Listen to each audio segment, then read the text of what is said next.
Non, il ne s'inclut clairement pas. Il ne s'inclut clairement pas dans les Bani Israël. Il dit quoi? Le verset avant, il dit Wa iz qala Musa li qawmihi. Lorsque Moussa il a dit à son peuple, Ya qawmi lima tuzunani, pourquoi vous me faites injustice, etc. Et après que Allah il nous parle, comment dire, juste après, Allah vient avec ce verset-là, Wa iz qala Isa ibn Maryama. Et lorsque Isa ibn Maryam il a dit, Ya bani Israël, oh les enfants d'Israël. Pour l'instant, est-ce que cela veut dire que Isa ibn Maryam est de Bani Israël? Comme je- D'accord. Donc pour l'instant, cela ne veut pas dire que, parce qu'il a dit Bani Israël, que cela fait de lui un Bani Israël. Donc il a dit quoi? Ya Bani Israël. Il a dit Inni Rasulullah. Écoutez bien. Inni Rasulullah ilaykum. Je suis un messager d'Allah, un messager d'Allah vers vous, envoyé vers vous. D'accord? Est-ce que quand on dit minkum et ilaykum, c'est la même chose? Non. Il a dit inni rasulullah ilaykum. Je suis un messager envoyé vers vous. À savoir que, je dis bien, je note, à savoir que, dans les sourates précédentes comme Araf, etc., Allah, il nous dit clairement quoi? Il nous dit clairement, et à leurs frères Ad, leurs frères, euh, leur frère Houd, et à leurs frères, comment dire, et au peuple de Samoud, leur frère Saleh, au peuple de Noé, etc., et à eux, leurs frères, c'est-à-dire un des leurs, de leur propre sang, de leur propre sang. Là, Allah, il nous dit clairement, il a dit, je suis un messager d'Allah. Ilaykum musaddikot, je confirme lima bayna yadayya, ce qui avait mima bayna yadayya, ce que je viens avec minet Torah wa mubashiran et je viens confirmer wa mubashiran bi rasul yati min ba'di, avec un messager qui va venir après moi. Je viens le confirmer, ce messager qui va venir après moi. Wasmuhu Ahmad. Et ce messager-là qui est venu après lui, Ismuhu Ahmad, et que, et que les premiers versets du Coran, je dis bien les premiers versets du Coran dans la sourate Baqarah, ils viennent en avalanche nous dire Ya Bani Israël, Ya Bani Israël, Ya Bani Israël.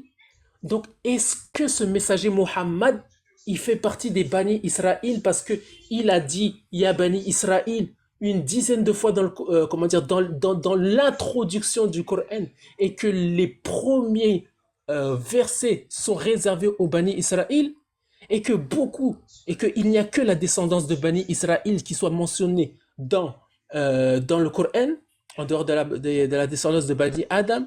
Donc, est-ce que Mohammed est de Bani Israël? Est-ce que quelqu'un va dire que Mohammed est de Bani Israël par rapport à ça? Et ou bien est-ce qu'il y a quelque chose qui, dans ce verset-là, qui vient dire que Isa ibn Maryam, il était de Bani Israël? Lorsque Allah il dit clairement, je suis envoyé, Rasulullah, ilaykum. Donc qu'est-ce qui fait de lui un Bani Israël d'après le Coran? C'est ça la question. Qu'est-ce qui ferait de lui un Bani Israël?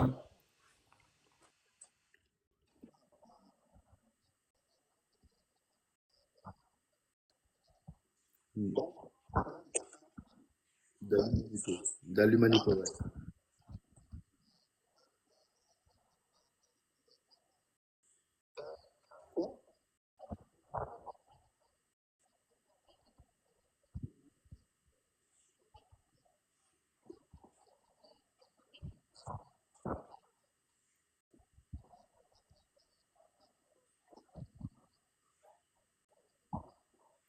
Ah bon?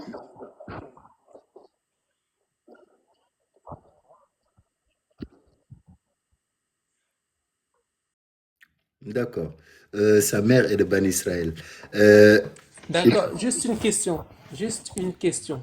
Donne-moi un verset, un hadith qui fait de sa mère une Bani Israël.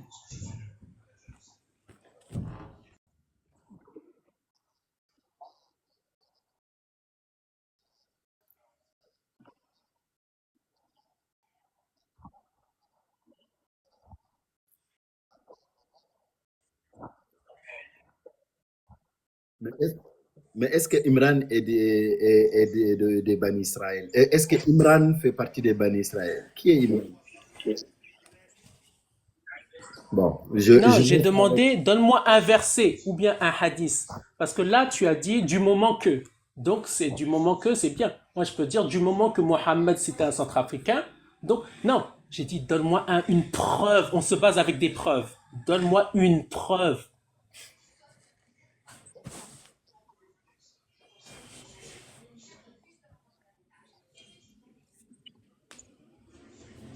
D'accord. Moi, je vais te en sortir. D'accord? Premièrement, il n'y a rien qui dit que Aïssa ibn Maryam, il est de Bani Israël. D'accord? Deuxièmement, Aïssa ibn Maryam, il est de la descendance de Ibrahim. D'accord? Dhurriyatan ba'duha min ba'd. Allah il nous dit dans la sourate Al-Imran, Inna Allah astafa Adam wa Nuhan wa ala Ibrahim wa ala Imran ala al-alamin zurriyatan ba'duha min ba'd. C'est-à-dire, Allah il a choisi cette descendance-là. Adam, Nuh, ala Ibrahim wa ala Imran, au-dessus des gens. C'est une descendance les unes des autres. D'accord? C'est une descendance les unes des autres. Et, comment dire, comme tu as très bien dit, Aïssa ibn Maryam, il vient de la descendance de Ala et Imran. Cette descendance-là, elle est de qui? De Nuh. Et comme j'ai dit précédemment, Allah dit clairement que les Bani Israël, ils sont une zourria de qui? Surat al-Isra, verset 3. Mimman Ah, hamalna salam ma'an, alaikum. de Attends, ceux qui ont été frère, deux transportés en secondes, On compagnie vous de a, Nuh. on vous a, on vous a, frère, on vous attend mal, hein, on vous attend mal, hein, moi, je vous attends. Je vous attends, t'as pas de réseau. Nous, on l'entend très bien. Laisse-le finir, s'il te plaît. Ok, y a pas de souci, vas-y. Merci. Allez-y, Donc, frère. donc, donc voilà, j'ai dit, quant à Isa ibn Maryam, il est de la descendance de Ala, de Ala Imran. Isa ibn Maryam, il est de la descendance de la famille de Imran, qui est de la descendance de la famille de Ibrahim. Quant à la descendance, comme j'ai dit précédemment, j'ai clairement exposé les versets. Quant à la sourate 3, sourate Isra, verset 3, Allah il nous dit clairement que les Bani Israël sont une descendance qui ont été transportés dans le bateau en compagnie de Nuh et de sa descendance. Et qu'ils n'ont rien à voir. Tout comme on l'a dit, est-ce qu'ils vont envier les gens de ce que nous leur avons donné alors que nous leur avons effectivement donné aux gens? Et comment dire, est-ce qu'ils vont envier aux gens ce que nous avons donné à la famille de Ibrahim? Et nous avons effectivement donné à la famille de Ibrahim le livre et la sagesse. Et bref, j'ai clairement exposé. Le, Donc le- tout cela, le frère Suleiman, allant de ce oui. postulat-là, qu'est-ce que vous direz aux gens qui théorisent que le monde a été peuplé par les enfants de Noé? Parce que si Allah avait mis en compagnie de nous une communauté dans le bateau, que serait la descendante de cette communauté-là? Allah les a éradiqués sur terre ou quoi? J'ai pas compris la question. Tu veux Vous dire avez dit, vous que avez, tout. vous avez dit que Allah a mis les Bani Israël avec nous dans le bateau. Et dans les récits de nos religions en islam, on dit que seuls les enfants de Nuh se sont multipliés pour que l'humanité se reconstitue après le déluge. Donc, ma question est que cette communauté qui était dans le bateau avec nous, ils sont où? S'ils n'ont pas participé à repeupler le monde, de les a éradiqués sur terre ou quoi? Parce que là, je suis un peu confus. Oui, très bien. Au fait, au temps de Nuh, dans le bateau, il y avait Nuh, Allah il nous dit, et les exégètes il nous dit, il y avait Nuh ainsi que sa famille. d'accord, ainsi que sa famille, ainsi que des croyants. Allah il nous dit Wa ma amana ma'a Nuh illa qalil. Il y a eu très peu de personnes qui ont cru en Nuh, mais il y a eu des gens, d'accord? Ces gens-là, ils n'étaient pas de sa famille, mais ils étaient avec lui. C'est des gens qui ont cru. Et avec Nuh, il y avait également qui? Lui, Nuh et sa famille. Quand on dit sa famille, on ne se résout pas à ses enfants. On dit sa famille. Ça peut être ses garçons, ainsi que des filles, ainsi que bon, ses frères, ses frères, ses oncles, ou bien je ne sais quoi. Mais en tout cas, c'est sa famille. Donc, et sa femme, sachant qu'on sait que sa femme, elle n'a pas cru. Elle n'a pas cru. Ou bien, comment dire, elle a trahi Nuh, etc. Fakhanatahuma. Allah, il nous dit clairement que la femme de Nuh et la femme de l'autre, ils ont trahi leur mari. Mhm. Et ces gens-là, c'est-à-dire ces croyants-là qui étaient dans le bateau avec Nuh. Donc, c'est là que je dis, Allah, il nous dit clairement qu'ils sont zurriyata mimman hamalna ma'a Nuh, c'est-à-dire les Bani Israël, ils sont une descendance de ceux qui ont été transportés dans le bateau avec Nuh. Et ils étaient peu. Certains exégètes, ils disent ils étaient une dizaine. Il y en a qui vont dire une vingtaine, il y en a qui vont dire une quarantaine. Il y en a... Mais en tout cas, ils étaient. Ces gens-là, ils se sont pas mariés entre eux, ou bien ils se sont pas mariés avec les gens de Nuh, avec les enfants de Nuh, ou bien avec Nuh lui-même, ou bien, bref, forcément, ces gens-là, il y avait des hommes, ou bien il y avait des femmes. Ils se sont forcément mariés. Donc les gens, ils vont dire quoi? Les gens, ils vont dire que les garçons de Nour, ils vont dire que Nour a eu 3 enfants, Sem, Ham et Yafith, d'accord? Et que Sem, Ham et Yafith, ce sont les seuls hommes qui, entre parenthèses, se sont mariés avec les femmes des autres. Ou bien ils vont dire que les autres, parmi les autres, il n'y avait que des femmes, ou bien ils vont dire que, bref, ils vont dire que c'est les seuls qui se sont mariés avec... Non, c'est pas ça. C'est pas ça l'explication. C'est que Nour, il avait sa famille. Effectivement, ils se sont mariés, comment dire, les garçons de Nour, ils se sont mariés avec les filles des autres. Et les garçons des autres, ils se sont mariés aussi avec leurs propres filles qui étaient des autres. Ou bien avec les filles de Nour. Puisqu'on va dire, oui, mais non, il n'y a pas de, comment dire, il n'y a pas de... Nour, il n'avait pas de fils. Si, il n'y a rien qui nous dit que Nour, dans sa famille, il n'y avait pas de filles. Pourquoi exclure les filles? Il n'y a rien qui nous dit ça. Il nous dit que, oui, il y a des hadiths qui nous disent qu'il avait Sem, Ham et Yafis, mais il ne nous dit pas qu'il n'avait pas de filles. Donc c'est possible qu'il y avait des filles, c'est possible qu'il n'y avait pas de filles. Les exégètes comme Tabari, ils rapportent que, non, comme Ibn Kassir, il rapporte que Nuh avait une fille qui est montée dans le bateau avec lui. Notamment certains livres, comment dire, enfin dans les livres des Bani Israël, ils disent que cette fille-là avait mécru, etc. Mais Ibn Kassir, il dit non, la fille avait cru et avait été montée. Bref, ces gens-là, il y avait effectivement des hommes, ils se sont mariés. Et Allah, il nous dit quoi? Il nous dit dans le Coran que ils ont eu une descendance. Je me rappelle plus de, comment dire, du verset. Je l'avais écrit dans mon livre. Donc, il a dit que cette descendance-là, c'est-à-dire la descendance des croyants qui étaient avec nous, ont enfanté des communautés. Ouais, voilà, comment dire, dans la sourate, il nous dit, voilà, Nuh descend avec notre bénédiction, avec notre bénédiction sur toi et sur des communautés qui sont issues de ceux qui sont avec toi. C'est-à-dire qu'il y a des... Nuh, il va descendre avec sa bénédiction sur lui. Quand on dit sur lui, c'est sur lui et sa descendance. Et sur des communautés, il y aura la bénédiction qui seront sur des communautés. Les communautés, ils ne viennent pas du bateau. Non, il y avait très peu de personnes. Des communautés qui sont issues de ceux qui sont avec, il dit, avec toi. C'est-à-dire que les gens qui étaient dans le bateau, là, avec nous, ils ont bel et bien eu, voilà, ceux qui sont dans le bateau avec nous, ils ont bel et bien eu des enfants. Et ces enfants-là, le Coran nous dit qu'ils ont enfanté des communautés. Des communautés. Et comment on ne va pas croire ça quand on va, comment on va dire, parce que si, le Coran, qu'est-ce qu'il nous dit? Il nous dit qu'on est des Bani Adam. Il nous a jamais dit qu'on était des Bani Nuh. D'accord? Mais si on était tous issus de Nuh, Si on était tous issus de Nuh, on serait en droit de dire oui, nous on descend de Nuh. L'homme, l'être humain, il descend de Nuh. Mais jamais de la vie on a entendu ça. Jamais de la vie le prophète ou bien quelqu'un, ou bien le Coran, jamais de la vie on a dit on est des Bani Nuh. L'être humain est des Bani Nuh. Ça n'existe pas.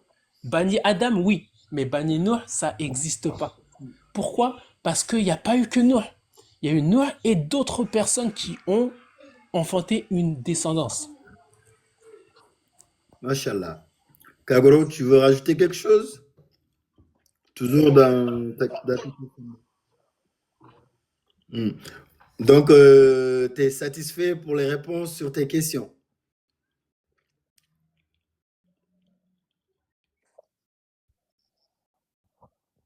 D'accord, comme vous voulez. Donc, la famille, je vous répète, toute personne qui veut poser une question au frère Suleiman Renet sur le thème, sur tout ce qu'on a dit aujourd'hui dans le live, ou qui veut amener une contradiction, mais dans le respect, avec des preuves claires et concrètes, vous pouvez faire votre demande et surtout monter, voilà, essayer de confronter avec le frère Suleiman Renet.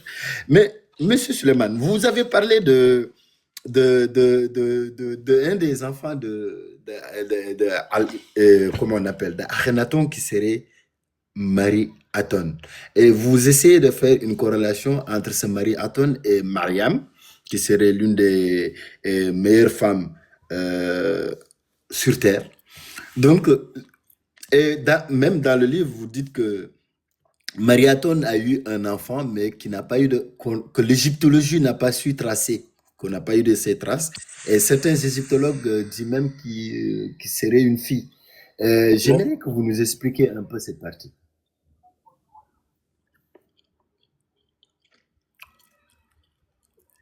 Oui, alors, en ce qui concerne Merit Aton, Oui, on voit clairement que le nom de Merit Aton est proche de celui de Maryam, ou bien de Marie, Mérite, qui est Marie. À savoir que parmi les nombreux noms de Marie, dans l'Église, chez les chrétiens orthodoxes, parmi ces noms, il y a quoi? Le nom de Mérite. Mariam, un de ces noms à Marie s'appelle Mérite, qui est exactement le nom qui revient là, qui est le nom de Mérite. Nous avons des traces historiques qui remontent, comment dire, en ce qui concerne Akhenaton, qui serait Amenhotep le quatrième, et que, bon, dans mon livre, j'ai clairement montré que je l'ai mis en corrélation avec le personnage de Imran plutôt. Donc, pourquoi? Parce que Akhenaton a bâti une ville qui est Tal el-Amarna. Tal el-Amarna, qui a exactement les mêmes, sémitiquement, ce sont les mêmes lettres que le nom de Imran. Tal el-Amarna, c'est le pays de Amarna. Et sémitiquement, ce sont les mêmes lettres, c'est le même mot. En gros, c'est le même mot. C'est-à-dire Tal, c'est-à-dire le pays. C'est-à-dire le pays de Amarna, c'est-à-dire le pays de Imran. Et, et lui, Akhenaton, il a bâti cette ville-là. Le pays de Imran, entre parenthèses, la ville de Imran. Imran, il aurait bâti cette ville-là. Et on va remarquer que si Imran serait, comment dire, ce personnage qui est Akhenaton, eh ben, il faudrait comment dire, qu'il présente les mêmes descriptifs. C'est-à-dire que la femme soit pieuse, etc., il ait une descendance, comme il est décrit Imran et sa descendance et sa famille. Et donc, on va retrouver exactement les mêmes similitudes, notamment pour sa femme. Qui est la femme de Akhenaton? C'est une des femmes les plus braves, les plus grandes, les plus belles, les plus illustres de toute l'humanité, qui est connue sous le nom de Nefertiti. Et Nefertiti là, elle a eu des enfants. Elle a eu effectivement des enfants. Et à savoir que Nefertiti, elle a demandé quoi à Allah? Elle a demandé Allah, donne-moi un enfant. Dans la sourate Al-Imran, elle a demandé oh Allah, donne-moi, accorde-moi un enfant.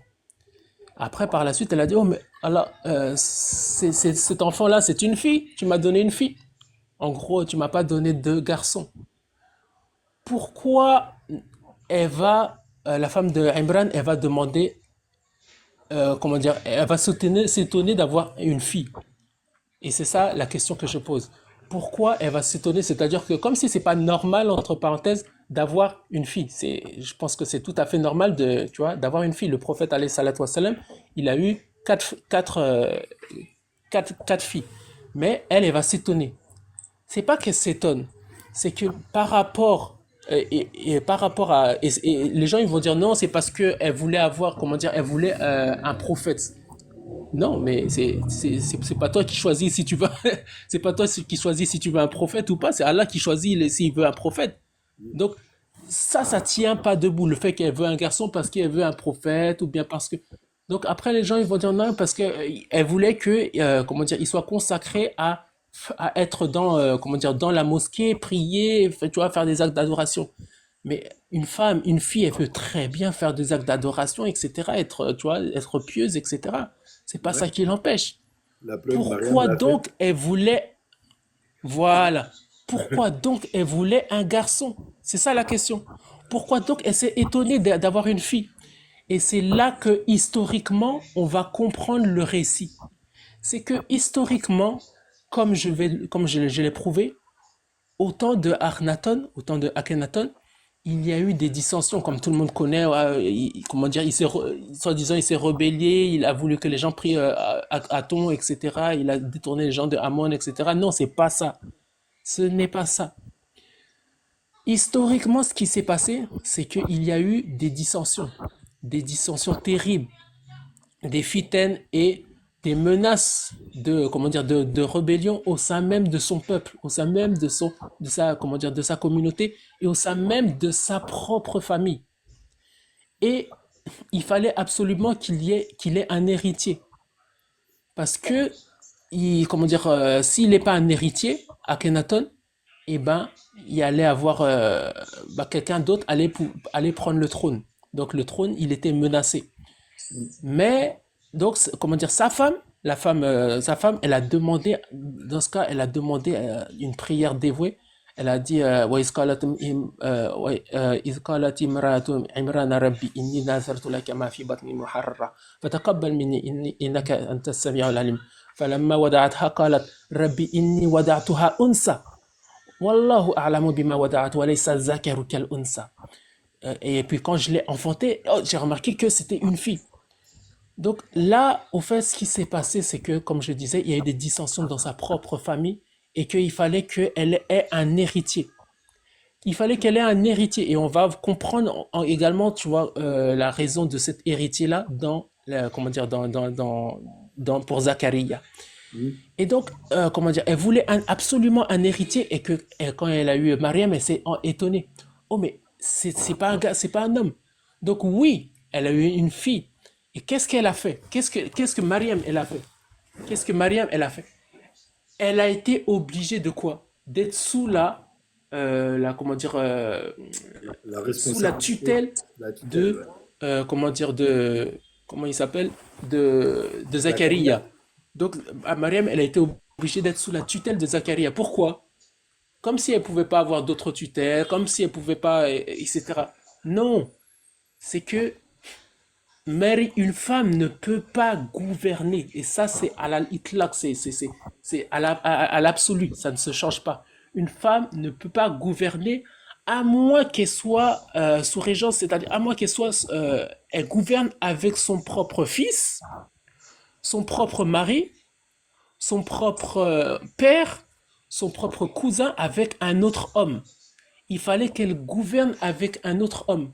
Et c'est le cas effectivement de Mariam, puisque Mariam, elle est venue, et oui, elle a été mise sous tutelle et elle a gouverné avec qui? Avec Zachariah. Et ce Zachariah-là, il a vu que bon, Mariam, vas-y, Al-Imran, tout ça, c'est fini, ils vont avoir que des filles, etc. Et comment dire, donc lui, qu'est-ce qu'il a fait, Zachariah, Surat Mariam, il a, comment dire, au début de la Surat Mariam, Kaf Haya Ain Son, Zikru rahmati rabbika abdahu Zakaria. Et quand il a, quand il a appelé d'une invocation secrète et tout, en cachette et tout, sincère.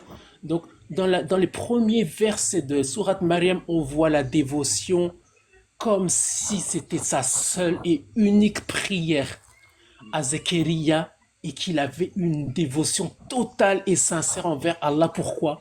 Pour avoir un héritier.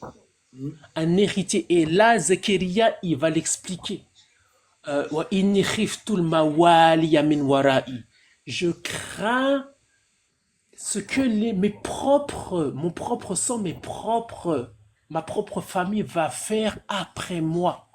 Je crains ce qu'ils vont faire après moi. C'est-à-dire, je crains ce qui va se passer après moi si je n'ai pas d'héritier. Alors accorde-moi un héritier qui va hériter de moi et qui va hériter de Ali Yaqub, de Ali Yaqub, de Bani Israël. Est-ce qu'il va hériter de Bani Israël? Je demande. Est-ce Yacoub, qu'on dit tellement que Israël, il a été, c'est Yaqub, il va hériter de qui? de Yacoub. Il va hériter de Ali Yaqub. Yarisuni wa yarisim sur min Ali Yaqub. Et fait de lui Rabbi, comment dire, bref, on va trouver exactement, je dis bien pas un peu, mais exactement les mêmes similitudes dans la vie de Mérite, que par la suite, oui, comme tu as dit, elle va avoir un enfant. Et cet enfant-là, les gens, comment dire, les égyptologues, par l'absence comment dire, par l'absence de récit, de traces de cet enfant-là et de son père, il y a une absence totale de son père. Si bien que les égyptologues, ils ont dit quoi? Mérite Aton a eu cet enfant avec son propre père, qui est Akhenaton. Akhenaton. Par absence comment dire, de traces de son propre père, ils ont dit Mérite Aton a eu cet enfant de son propre père. Et on l'appelait la femme Par- de son père. Voilà. D'autres, ils vont dire, bon, on va pas aller jusque-là, on va dire que Mérite Aton a eu cet enfant de Smenkara, c'est-à-dire celui qui le gardait. C'est-à-dire son tutelle qui serait Zacharia. Elle aurait eu cet enfant de, entre parenthèses, de celui qui le gardait, Zacharia. Qui serait Mais ils n'ont pas de Smenkara en preuves. Égypte. Voilà, Smenkara. C'est-à-dire, ils ont dit, bon, comme elle était avec lui souvent, donc possiblement, ils savent pas, mais ils disent, c'est des suppositions. C'était pas son propre père, mais c'était lui, celui avec lequel elle était. D'autres, ils ont dit, non, c'était pas avec lui, Smenkara, c'était avec Toutankhamon. Donc, vous allez entendre toutes sortes de choses en cherchant son père. Les égyptologues, c'est-à-dire ceux qui étudient l'Égypte, ils cherchent le père de l'enfant de Mérite. Et certains, ils vont dire, par absence de preuves, ils vont dire, bon, cet enfant-là, c'est possible que ce soit une fille. Et là, ils vont dire, c'est possible parce que quand c'est une fille, qu'est-ce qui se passe? Bon, après, on perd souvent les traces. Tu vois, quand c'est une fille, on perd souvent les traces. Quand c'est une fille, elle prend pas le trône. Quand c'est une fille, etc., etc. Donc, ils ont perdu les traces de cet enfant. Et, comment dire, donc, ils ont supposé toutes sortes de choses. C'est pour brouiller les Mais, pistes, quoi. voilà. Mais nous, si on rattache ce méritaton à cette personne-là qui est la femme, qui est Mariam, on sait très bien c'est qui, entre parenthèses, le père de l'enfant. On sait très bien que cet enfant n'a pas eu de père. Et on sait très bien que cet enfant n'est pas une fille. Mais on sait très bien que cet enfant est bel et bien un homme. Et on sait très bien que cet enfant-là a été accouché loin, loin de, comment dire, du peuple et de la famille pour que cet enfant-là revienne plus tard et vienne défier les Bani Israël qui ont pris le trône à la place de sa famille. Ouais. Alors, moi, ce que je veux comprendre là, est-ce que par la suite, Zacharia, il est devenu l'époux de Mariam ou pas?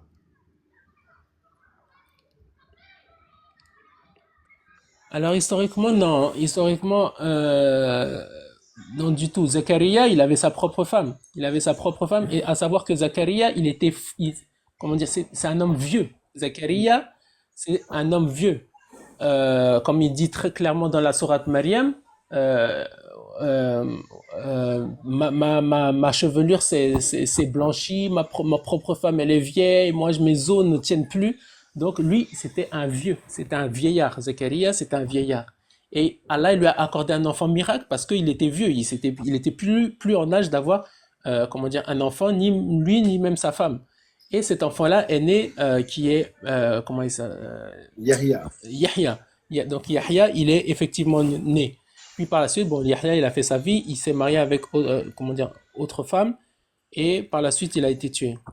D'ailleurs, dans ce même récit, vous aiguisez un peu ma curiosité en mettant une corrélation entre Yahya et Toutankhamon. D'ailleurs, vous expliquez que Ankh, en égyptologie, dans la langue des Égyptiens, Ankh veut dire la vie. Toutankhamon, du coup, si Ankh veut dire la vie, alors que Yahya veut aussi dire la vie, si je ne me trompe, donc ce serait la même personne entre Toutankhamon et Yahya. En plus, vous nous montrez que Toutankhamon a eu le trône étant très très jeune, et vous montrez en même temps que c'était pareil avec Yahya. Comment vous avez su faire ce travail-là?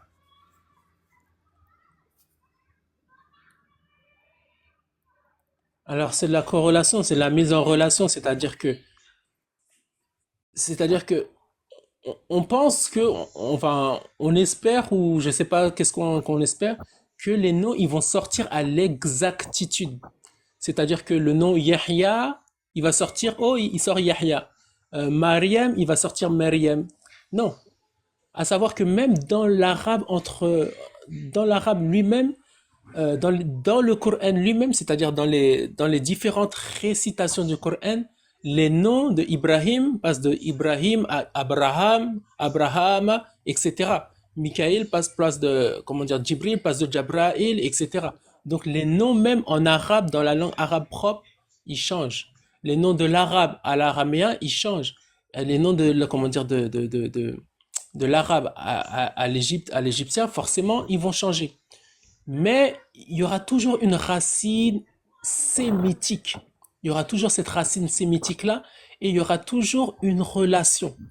Si bien que comment dire, dans tous ces personnages-là, on va remarquer que tous ces noms, ils sont ou bien très proches, ou bien ils veulent dire la même chose.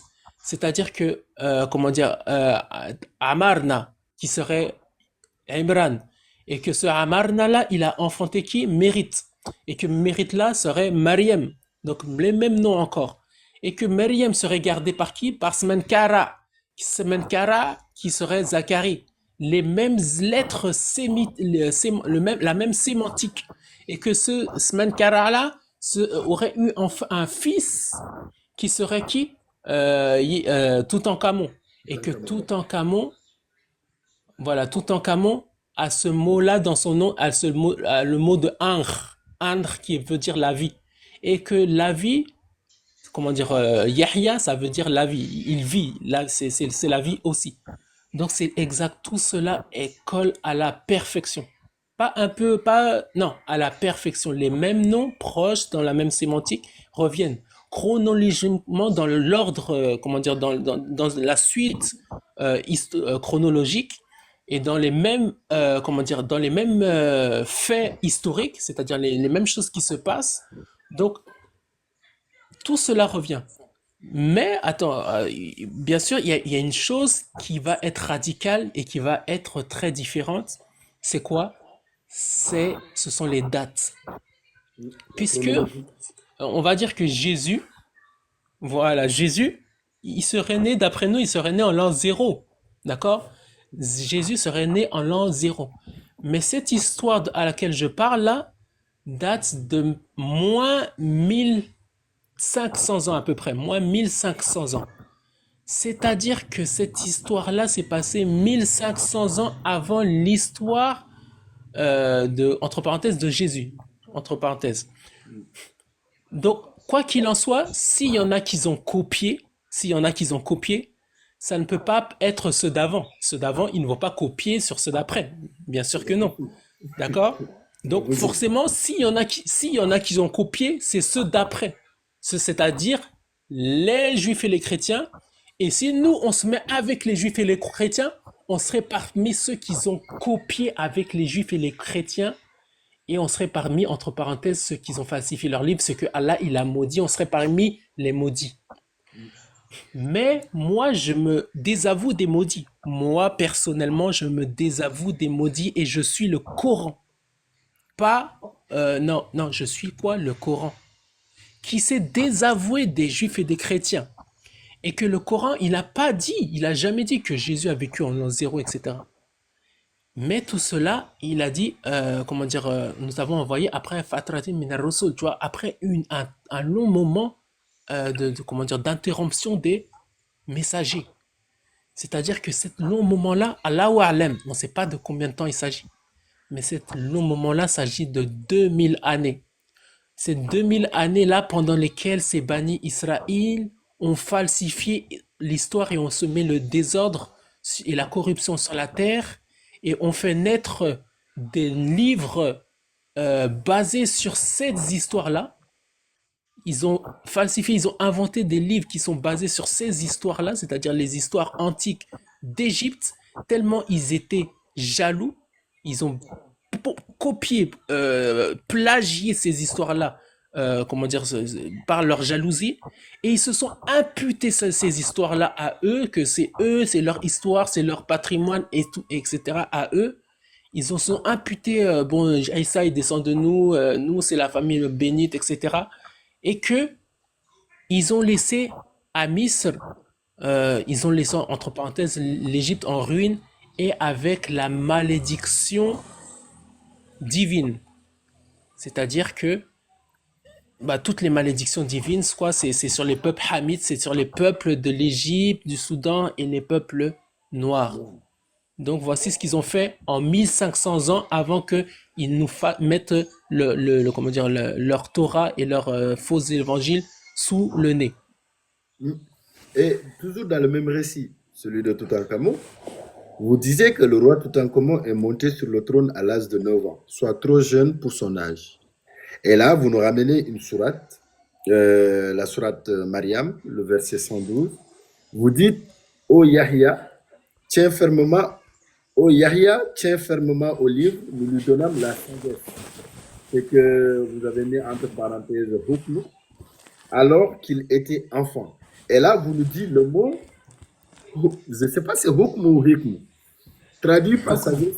Voilà, hukm, traduit par sagesse, a été traduit d'après la compréhension des exégètes. Mais en vérité, littéralement, ce mot désigne la royauté ou le pouvoir. Je veux comprendre. Alors Allah il nous dit quoi? Allah il nous dit Ya Yahya khuzil kitaba bi quwwa wa ataynahu al-hukma sabiyya. Allah il nous dit que Allah il a donné parce que comme on a dit précédemment, il fallait que comment dire que Zacharie il ait un enfant, un héritier. Et cet héritier-là, il a pris le trône très jeune. C'était une des rares personnes de l'histoire qui a pris le trône vraiment alors qu'il était enfant. Il était enfant à très bas âge. Et comment dire, et Allah, il nous le dit. Ya Yahya khuzil kitaba bi quwwa. Oh Yahya, prends, saisis-toi du livre avec force. Et nous, wa atenahu al-hukma sabi. Et nous t'avons donné al-hukm. C'est pas al-hikma. D'accord? Le hukm, Allah, quand il parle, au fait, il faut pas défaire ces mots, il faut pas dire ça veut dire un autre mot. Non. Le hukm, c'est le hukm. Le hukm, ça veut dire la royauté, ça veut dire le pouvoir, ça veut dire comment dire, c'est le pouvoir. Le hukm, littéralement, c'est le pouvoir. Nous lui avons donné le pouvoir sabiya, alors qu'il était enfant. Cependant,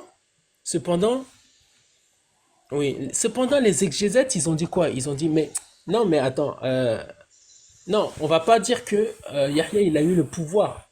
Ils ont dit, non, c'était pas le pouvoir, parce qu'il ne peut pas avoir le pouvoir, donc on va dire non, c'était pas le pouvoir qu'il a eu, puisque en plus il n'y a pas de traces archéologiques, historiques comment dire, à Jérusalem, qu'il y a eu un Yahya qui a eu le pouvoir, donc on va pas se faire humilier comme ça, donc on va dire que hukm, ça veut dire el-hikma, donc les exégètes ont dit que ce mot-là, il ne faut pas le comprendre en tant que pouvoir, mais il faut le comprendre en tant que hikma, dans le sens de hikma, que Allah il a dit, ça veut dire hikma.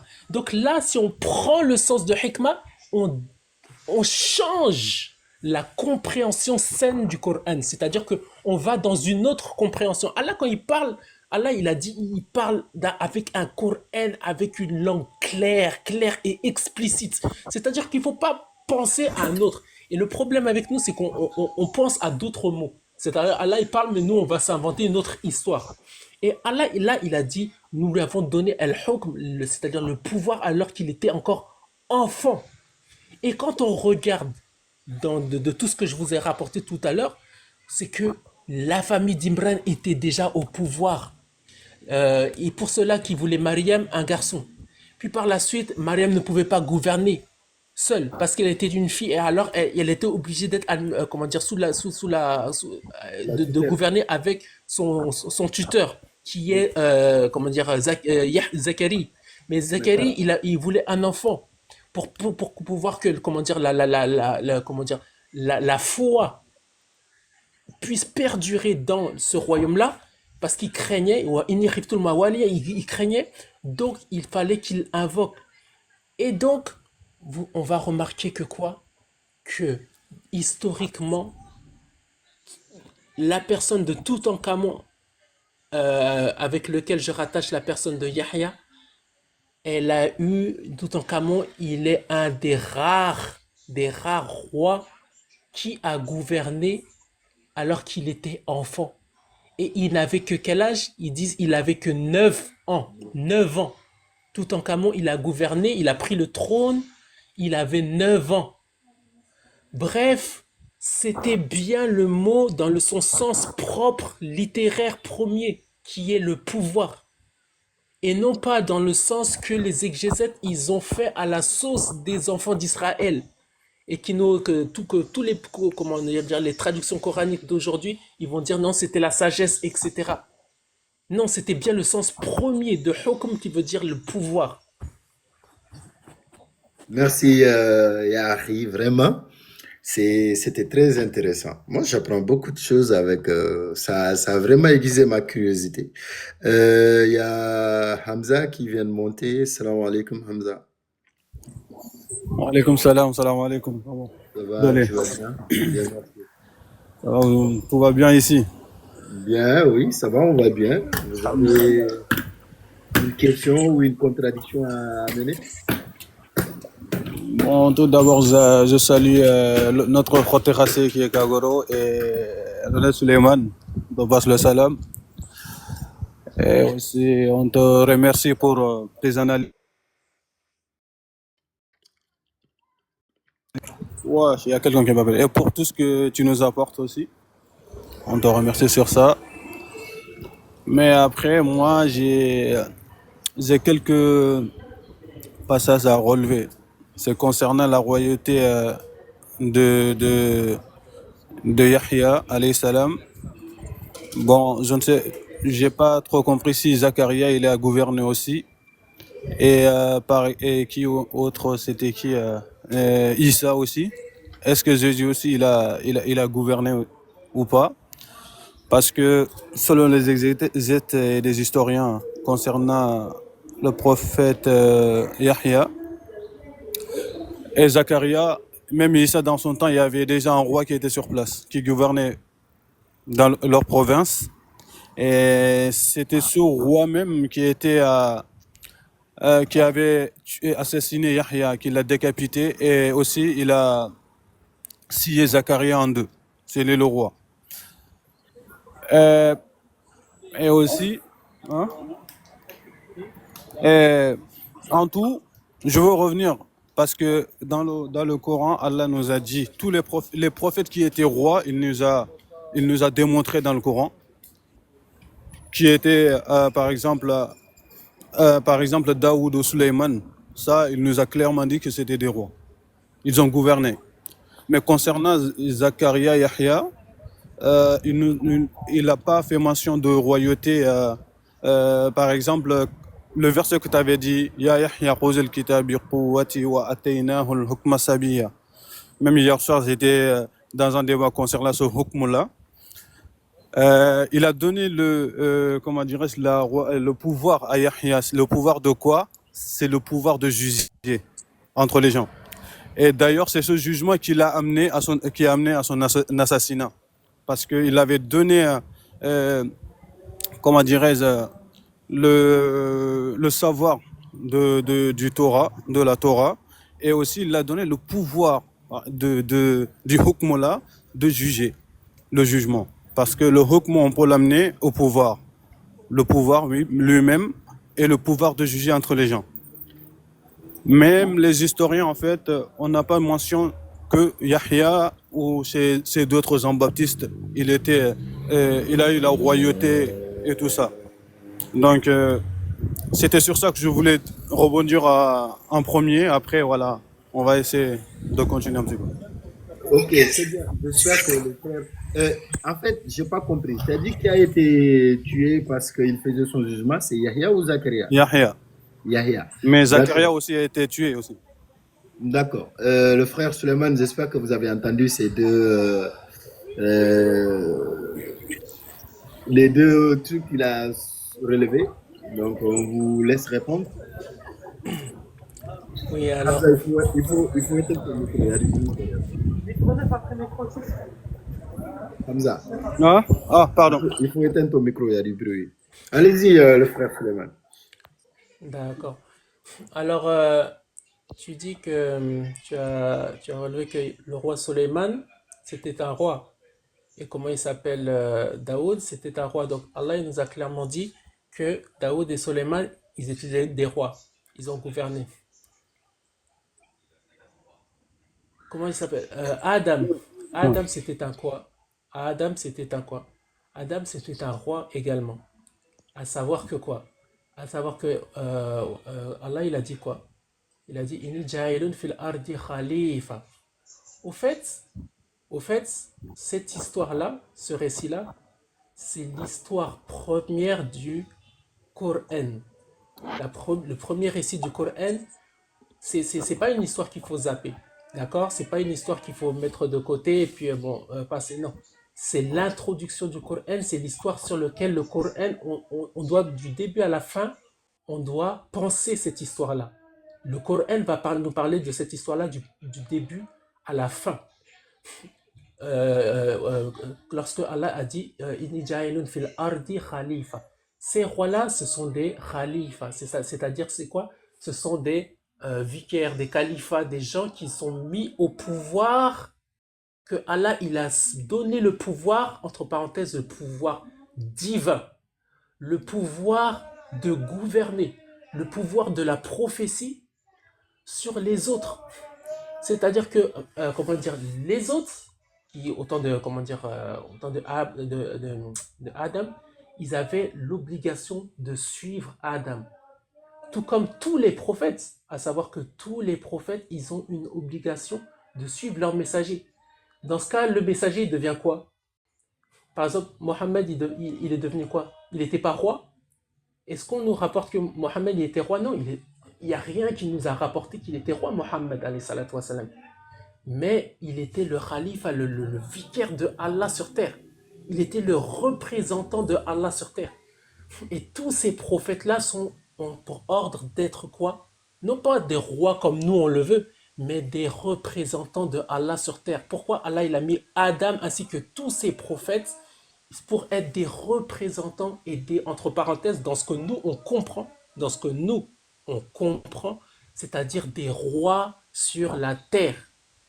C'est-à-dire des rois, ils ont le pouvoir de religieux, de gouverner, de tout ce qui est social, de tout ce qui est civil, de tout ce qui est de tout, ils ont le pouvoir absolu et encore plus que les rois. C'est-à-dire que le roi, oui, il a un pouvoir, mais encore plus qu'un roi, comment dire, les prophètes ont ce pouvoir-là. Jamais dans le Coran, on nous a dit que Mohammed était roi. Mais comme on va dans ce sens-là, qu'est-ce que j'ai dit précédemment? أم يحسدون الناس على ما آتاهم الله من فضله فقد آتينا آل إبراهيم الكتاب والحكمة وآتيناهم ملكا عظيما. Ça veut dire quoi, mulk? Ça veut dire quoi, mulk? Si on veut pas que hukm, ça veut dire royauté, alors ça veut dire quoi, mulk? Dans ce cas, est-ce que mulk, ça ne veut pas dire royauté dans ce cas-là? Et Allah, il a attribué ce mulk à qui? À la famille de Ibrahim. À la famille de... C'était qui la famille d'Ibrahim? Est-ce que c'était Daoud ou Suleiman? Non. La famille d'Ibrahim, c'était Ibrahim et sa famille, c'est-à-dire Yacoub, Ishaq, comment il s'appelle? Ishaq, Ismaïl, Youssouf, etc. Est-ce que Youssouf n'a pas pris le trône de Misr? Est-ce qu'il n'a pas placé sa famille sur le trône de Misr?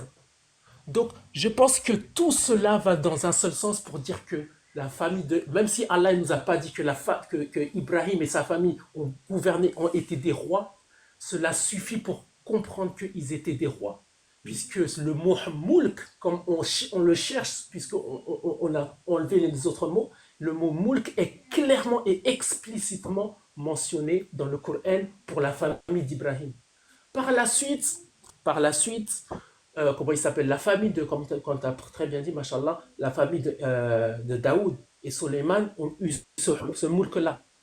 Ce moulk-là, qui est un moulk, non pas seulement un moulk, etc., mais un califat, toujours resté dans la pensée du califat, c'est-à-dire il est au-dessus des autres rois, des autres simples rois. Parce qu'il a le pouvoir religieux, le pouvoir absolu des prophètes. Et donc, la famille de Imran, ils ont hérité de qui? Yarithuni wa yarithu min ali Yaqub. C'est quoi l'héritage de la famille de Yaqub? Si ce n'est pas le mulk. C'est quoi l'héritage de la famille de Ali Yaqub si ce n'est pas le mulk qu'ils ont eu et que Allah il a clairement dit que c'était le mulk? Donc, Zakaria, il vient clairement dire, je veux un fils. Qu'est-ce que ton fils, il aura? Il hérite de moi. Et il hérite de la famille de Yacoub. Donc, on va dire, bon, comme il a dit ça, bon, on va accepter la royauté et on va lui donner le reste. Non. Il hérite. Ça veut dire que, voilà, il hérite. Est-ce que, ou bien, bon, on peut dire ça à condition qu'il y a quelque chose qui nous a dit que non, il n'a pas eu de royauté. Si on vient ramener quelque chose, une preuve qui vient dire il n'a pas eu de royauté, on accepte. Mais comme tu as dit, on a des hadiths qui viennent dire quoi? Qui viennent dire qu'il y a eu un chef de l'armée. Et machallah, merci d'avoir rappelé ça, tu as très bien dit. Il y a eu un chef d'armée qui a pris le trône. Et qui a demandé d'épouser une femme. Et que cette femme-là, on nous a dit quoi? Qu'elle était de Bani Israël. Cette femme-là, elle a dit, moi, je veux bien t'épouser à condition que tu me ramènes la tête de Yahya. À condition que tu me ramènes la tête de Yahya. Donc Yahya, c'est un petit bédouin, Non, c'est une personne importante. C'est une personne que des chefs d'armée, ils vont se rebeller ou bien ils vont l'attaquer. C'était un chef d'armée, c'était pas un roi. Et ce type-là, il cherchait quoi, comme je disais précédemment? Il cherchait...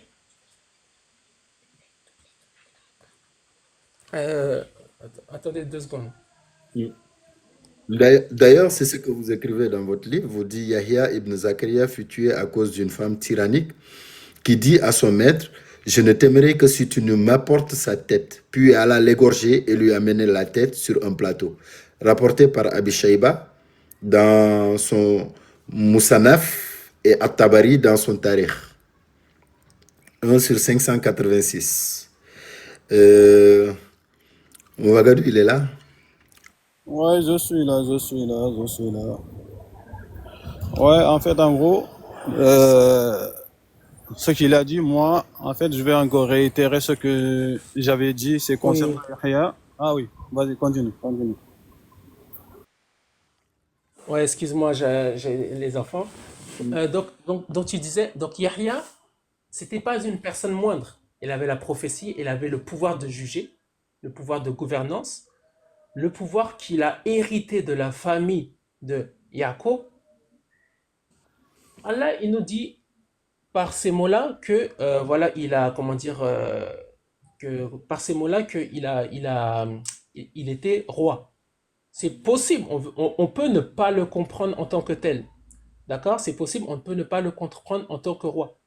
Mais quoi qu'il en soit, si on le comprend, on doit le comprendre au moins en tant que prophète. D'accord? En tant que prophète, qui est une personne à suivre et qui a eu la prophétie et que les gens devaient le suivre. Parce que, attends, à cette époque-là, il n'y a pas de Isa ibn Maryam. D'accord? À cette époque-là, Isa ibn Maryam, il n'existe pas. Il y a pas. Donc, ils devaient le suivre. Comment dire? Les gens devaient le suivre. Donc, ils devaient le mettre à une place noble. Comme le prophète, alayhi salatu wassalam. C'est-à-dire, on te met à une place noble. Si les gens l'ont suivi, etc., ils étaient avec lui, donc ils devaient le mettre à une place noble. Maintenant, ce que moi je dis, c'est que, comment dire, Zachariah, alayhi salam, il a effectivement gouverné et qu'il a demandé comment dire, un enfant pour gouverner, pour être le califat, le représentant d'Allah sur terre. Entre parenthèses, nous, on appelle un roi. Et donc, comment dire, comment dire, Yahya, il a hérité de lui. Yahya, il a hérité de Zachariah. Yahya, il a, comment dire, il a eu le livre, il a hérité du livre, etc.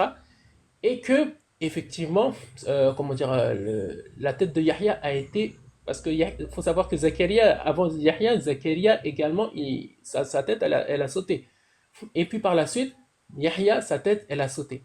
Par la suite, c'est que par la suite, peut-être plusieurs décennies après, que Isa ibn Maryam, il va venir.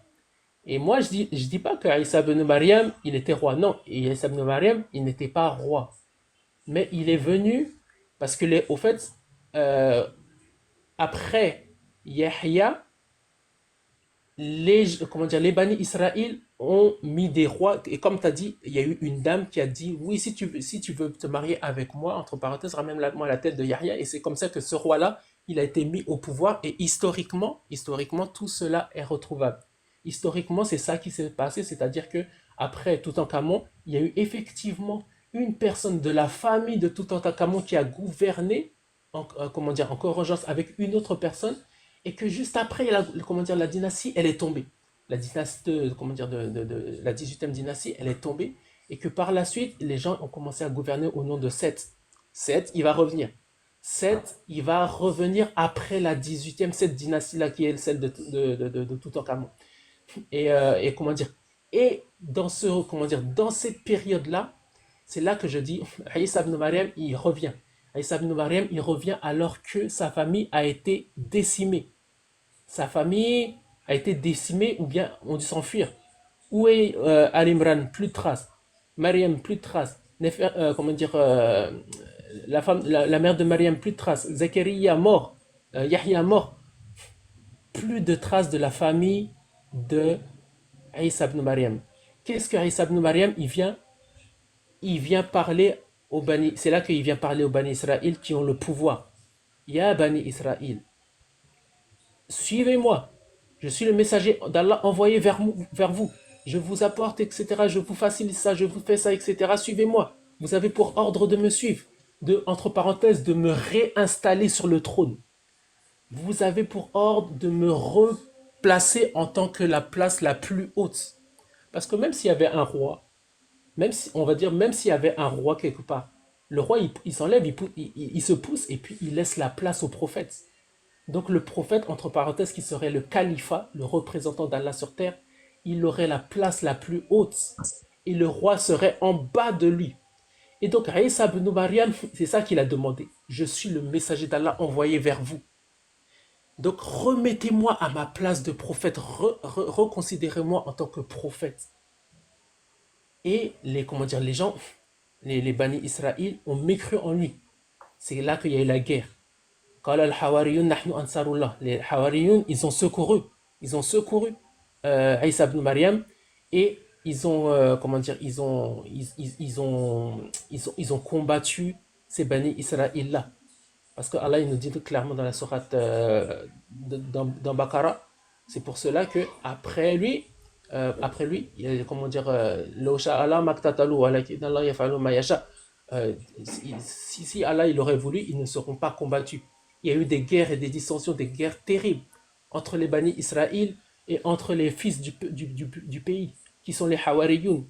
Ils se sont combattus et par la suite, les Hawariyoun ont réussi à décimer. Ils ont décimé la famille des Imran et ils ont décimé tout cela. D'accord, les gars. Bon, je pense que ça fait depuis longtemps qu'on a le frère, hein. Il doit être fatigué. Et d'ailleurs, voilà, il est 18h47 ici chez nous. Hmm. Donc, on va essayer de bien finir, n'est-ce pas? Comme ça, on va libérer le frère. J'espère qu'on l'aura une prochaine fois, Inch'Allah, pour voilà, essayer de bien creuser encore. Donc, Kagro a dit qu'il a une question. On va prendre cette dernière question. Et puis, moi aussi, j'ai une petite question. Et puis, on va essayer de conclure, quoi, Inch'Allah.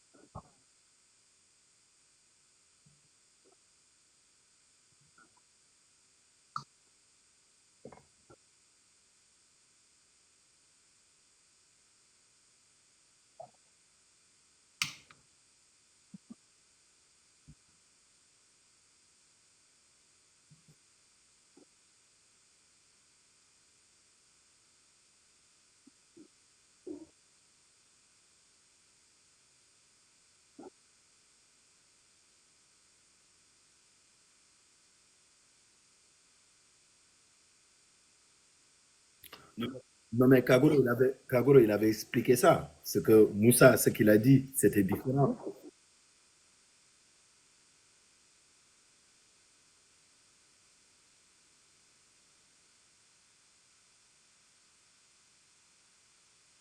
Non, non, non, non, non, c'est pas ce qu'il avait dit. Il a dit que Issa, il a été dit que Issa est un messager envoyé vers les Bani Israël. Envers les Bani Israël. Non, à vous et envers, c'est la même chose, Kagoro. C'est la même chose. Envers vous ou à vous, c'est la même chose. Non, non, non, non, non, t'as pas compris, t'as pas compris.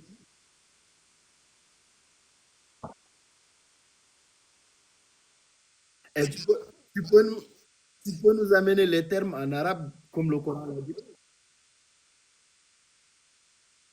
Mhm.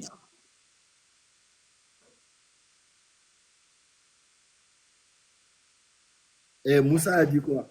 Et pour celui de Moussa,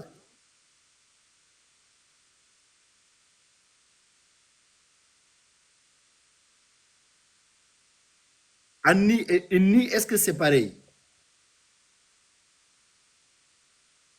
Bon, ok, on va lui laisser répondre. On va lui laisser répondre, s'il vous plaît.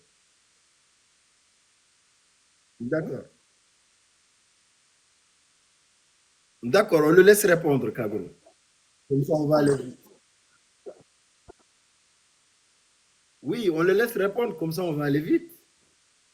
Ou bien, Oui, en fait, bon, on va comprendre ce qui se passe si on pense, si on revient dans l'histoire un peu, c'est-à-dire on se met dans le contexte historique.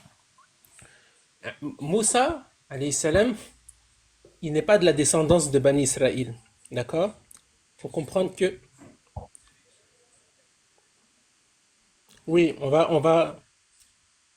donc dans la sémantique, non, on va comprendre comment dire, comment Allah il parle, pourquoi Allah il parle, et il utilise ces mots-là différents, qui sont, non, je parle des mots Ya Kaomi et Ya Bani Israël. Oui, oui, les mots ils sont les mêmes, oui. Non, il n'y a rien à dire, les mots ils sont les mêmes.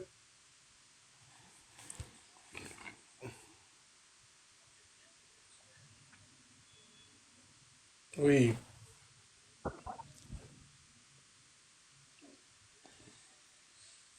Non, il faut écouter, il va Non, il n'y a s'expliquer. pas de différence. Non, non, c'est pas là que j'ai fait la différence. J'ai fait la différence entre les deux mots Ya Qaumi et Ya Bani Israël. Quant au fait de, comment dire, de Inni Rasulullah ilaykum, ils ont dit la même chose. D'accord. Voilà, voilà. C'était. Oui, oui, oui. Oui, oui, oui. Non, mais Kagoro, c'est ce qu'il est Voilà, en train de voilà, t'expliquer. voilà, oui, oui. Attends, on arrive. Si on s'écoute, on va se comprendre. Non, non, on va pas passer, on va clarifier. On va clarifier. Non, on va clarifier. S'il te plaît, on va Non, clarifier. oui. C'est que moi, je Non, veux pas donc, qu'on parle dans le vide.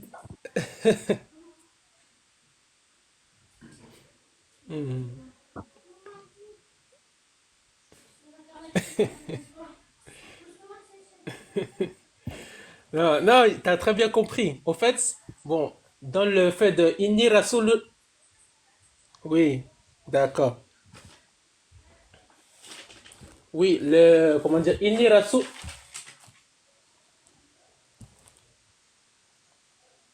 oui, oui, oui. Non, non, c'est la même, c'est la même, c'est la même. Non, dans le fait que je suis revenu, c'était le fait que Moussa ait dit Ya Qaomi et l'autre, Isa ibn Maryam, il a dit Ya Bani Israël. Mais les deux, ils sont Rasulullah ilaykum. Donc là, je voulais montrer que Isa ibn Maryam, cela ne fait pas de Isa ibn Maryam un fils d'Israël parce qu'il a dit ilaykum. C'est pas parce que tu dis ilaykum, Rasulullah ilaykum, que tu fais partie de eux. Deuxièmement, comme j'ai dit, il faut faire la distinction entre une descendance et un peuple.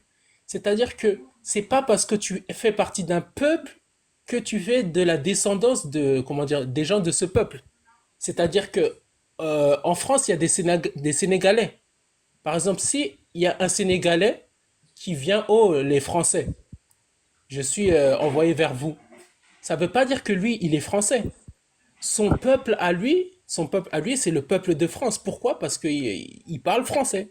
C'est un Sénégalais, il a des origines. Il Frère a des Souleymane, origines sénégalais, mais c'est il mon parle cas. C'est français. mon cas. C'est mon cas. Moi, je parle au Voilà. Soninké tous les jours. Je Hmm. parle au Soninké tous les jours. Je parle leur langue. Je connais leur culture. Et pourtant, mes origines, c'est Wolof. Oui, voilà. Donc c'est ça. C'est-à-dire que la langue, tu as, comment dire, tu as des origines, d'accord. Mais tu parles la langue d'un peuple, tu côtoies, tu as les mêmes cultures que ce peuple-là. Donc, toi, tu appartiens à ce peuple-là. Et comme j'ai dit, les Bani Israël, ils sont pas un peuple. Ils sont pas un peuple. Parmi les Bani Israël, ils ont 1000 langues de 1000 lieux différents. Et ils sont venus s'installer en Égypte et ils ont parlé cette langue-là qui était la langue locale. Et que dans ce peuple-là, il y avait Moussa. Dans ce peuple-là, il y avait les Bani Israël qui venaient de 1000 horizons différents. Et il y avait également les Égyptiens.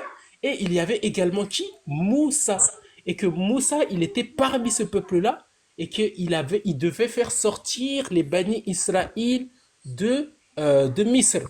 Pareil pour Isa ibn Maryam. Isa ibn Maryam, il était dans le peuple, entre parenthèses, de, comment dire, de Bani Israël. Pourquoi il était dans le peuple de Bani Israël? Parce que Allah, comment dire, le prophète, alayhi salatu wassalam, il a dit que, que tous les prophètes avant moi ont été envoyés à leur peuple.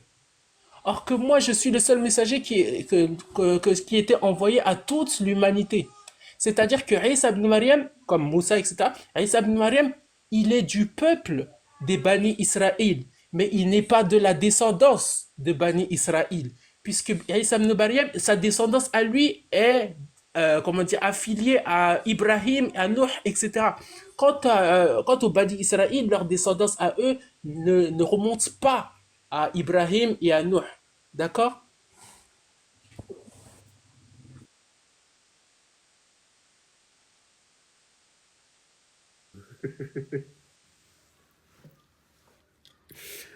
Ouais, si on est dans un peuple patriarcal, c'est compliqué.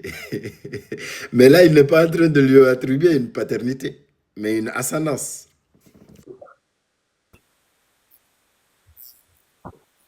C'est ça, c'est ça. L'ascendance peut être de mère aussi. Si on te dit, t'es de telle tribu, c'est par ascendance paternelle. S'il n'y a pas ça, on peut pas. Ah bon? Non. C'est comme par exemple, quand je te dis, par exemple, exemple, Yann, si t'as un Djangaleme qui est saré, là, on l'a filé à sa mère. Il n'y a pas d'ascendance paternelle. Non, mais les gars, vous dites du n'importe quoi. Un Spirituellement, enfant, ils n'ont pas. attends, vous dites du n'importe quoi. Un enfant Non, par d'où on exemple. connaît, attendez. Un enfant d'où on ne connaît pas le père, sa filiation est attribuée à la mère. Ça, c'est indéniable. Ça, Si c'est. la Ouais. maman, attendez. Si la maman de Isa, alayhi salatu wassalam, est de la descendance d'Ibrahim jusqu'à nous, alors, du moment que nous ne connaissons pas, du moment que Isa, alayhi salam, n'a pas de père, il est de la descendance d'Ibrahim. C'est tout. Mais avant que tu ailles jusqu'à Ibrahim, le père de Mariam, il s'appelle comment? Ben, Imran. Imran. D'accord, tu dis il est de la descendance d'Imran, c'est ça? Ben, le père de Mariam, il ne s'appelle pas Non, Imran. je pense que tu avais dit Ibrahim, c'est ça que j'ai mal compris. Ben, Imran, Non, je pense que tu avais dit Ibrahim. J'avais mal compris. bon, on continue. Bon, ce que j'allais dire encore, concernant par exemple Ibrahim, parce que vous parlez d'Imran, là, vous avez dit Imran c'était qui par rapport aux Égyptiens, là, c'était qui? Bleda. Ah non, mais tu poses la question à moi ou à Suleiman? Non, je t'ai demandé, Imran c'est qui par rapport aux Égyptiens, là, c'était qui? Ben, Vous avez dit. il va vous répondre. Mais Allez-y. tu étais là, mais je pense qu'il est occupé là, c'est pourquoi il a fermé le Non, il micro. n'est pas occupé. Lui, il ferme son micro. Non, j'écoute. Non, Imran, ce qui correspond à Akhenaton, qu'on appelle Akhenaton. Akhenaton. Akhenaton. Donc si je comprends bien, Imran c'est Akhenaton, c'est ça. Mais n'oubliez pas qu'il y avait Euh, il y avait un autre Imran aussi, qui était le oui, père de Moïse. on parle de Imran, le père comment dire, de Mariam. Donc, lui, je l'ai mis en relation avec Akhenaton, oui. D'accord. Donc Imran, il a eu, Akhenaton a eu une fille qui s'appelle Méritaton, c'est ça. Et c'est Méritaton qui est Mariam. Oui, d'après ma vision, c'est ça. Ah, d'après ta, Exactement. ok, ok. D'après ta vision, d'accord. On a parlé de ça. Bon, Non, non. les gars, les gars.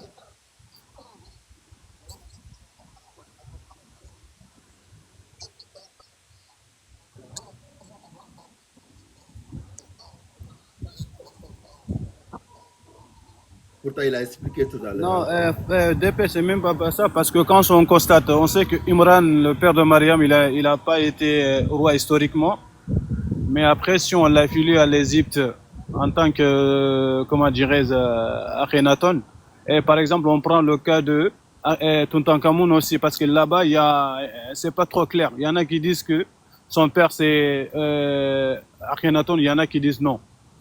Et après, on parle de Akhenaton, non, Toutankhamon qui est le prophète Yahya, mais sauf que voilà, comme j'avais dit, Imran et Zakaria, normalement Yahya, le père de Yahya, c'est Zakaria.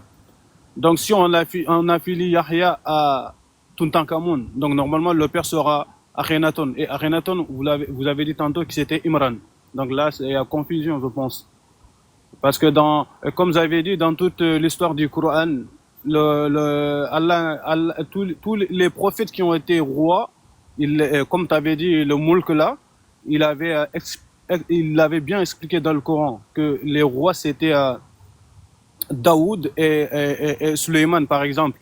Et même le temps de Daoud, avant que Daoud accède au pouvoir, il y avait un roi déjà qui était Talout. Voilà, le temps, quand il combattait Djalout, il y avait Talout qui était roi et Daoud faisait partie du royaume de Talout. Et quand Daoud avait accédé au pouvoir après la mort de Djalout, donc là, il était roi. Il y avait son fils qui avait été roi aussi, Suleiman. Mais après, comment ça s'appelle, leur descendance, par exemple, on descend jusqu'à Imran, on descend à Zakaria, Yahya. Là, on n'a pas ils n'étaient pas rois, ils étaient en profession de califat, comme tu avais dit. Allah avait bien dit, c'était des vicaires, ils représentaient Allah, c'est-à-dire pour partager la justice. C'est-à-dire, partager la justice entre les humains, les guider. C'est cette califat qu'il parle. Et c'est quand il parle de guidance, de mulk, par exemple, entre les prophètes, c'est de ça qu'il parlait, c'est-à-dire la guidance des peuples.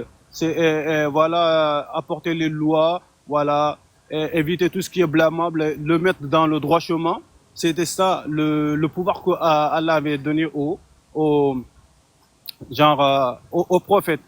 Mais même ces prophètes-là, dans leur temps, il y avait bel et bien des rois. Par exemple, Yahya, sans temps, il y avait Hérode qui était roi.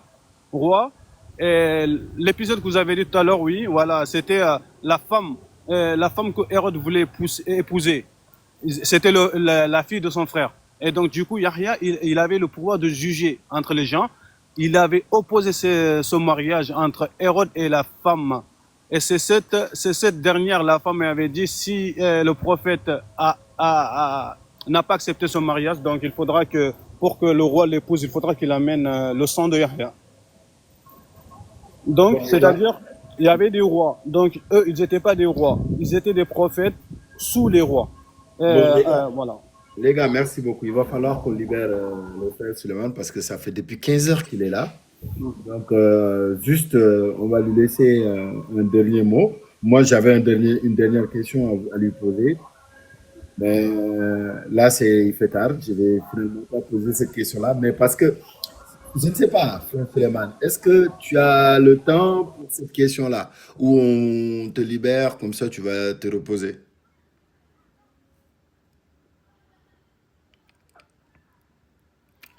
Oui, tu peux poser la question, Ouais, Messire. d'accord. La question, c'était la corrélation que vous avez fait entre le sanctuaire d'Anubis et l'arc de l'Alliance décrit dans la Bible. J'aimerais que vous nous expliquez ça parce que là, vous avez dit que dans le tombeau de Toutankhamon, à la page 62 de votre livre, vous dites que le tombeau de Toutankhamon a été découvert en 1922 par un Britannique, Howard Carter. Et vous dites la recherche a été financée par Lord Carnarvon, le mari de la fille du banquier Alfred de Rothschild. Ça a attiré mon attention. Et vous continuez en disant, ce tombeau contenait un coffre qu'on appelle le sanctuaire d'Anubis, qui étrangement se décrit comme ce que les gens du livre appellent l'arc de l'Alliance. Et les musulmans appelaient ça tabout. J'aimerais comprendre pourquoi cette corrélation entre l'arc de l'Alliance et le sanctuaire d'Anubis.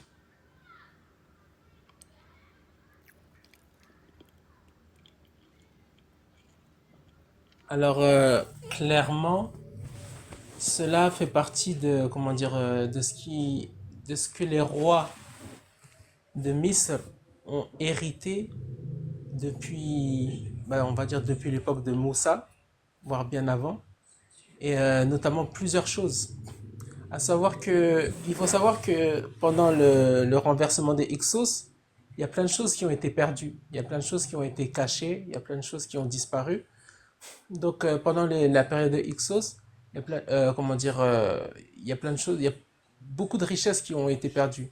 Et de l'héritage de Moussa et de ces héritages prophétiques-là, puisque comme au fait le frère, machallah, bon, c'est bien les questions qu'il a posées, puisque il a dit que il n'y a rien qui nous dit que ces gens-là étaient rois. Et comme j'ai dit, bon, ces gens-là, ils étaient califes. Mais euh, qui nous a dit que les rois, entre parenthèses, comment dire, de Misr, ils étaient rois? Pourquoi ne seraient pas califes, tout simplement? Et ils ne seraient pas des protecteurs et des défenseurs de comment dire, de la prophétie? Puisque on veut absolument les termes, le mot, puisque eux, ils ont conservé, comment dire, c'est des protecteurs et des garants de la prophétie. Et donc, le tabout, comment dire, il a été très bien décrit, il a été décrit minutieusement dans la Bible, dans le récit de Deutéronome, comment dire, à l'époque de Moussa, il a été décrit, et même que comment dire, les gens du livre, les juifs particulièrement, ils ont représenté cela en images. Ils ont représenté, ils ont même fait plusieurs représentations. Et quand on regarde ce sanctuaire, comment dire, cette arche de l'alliance là, eh ben, il, il ressemble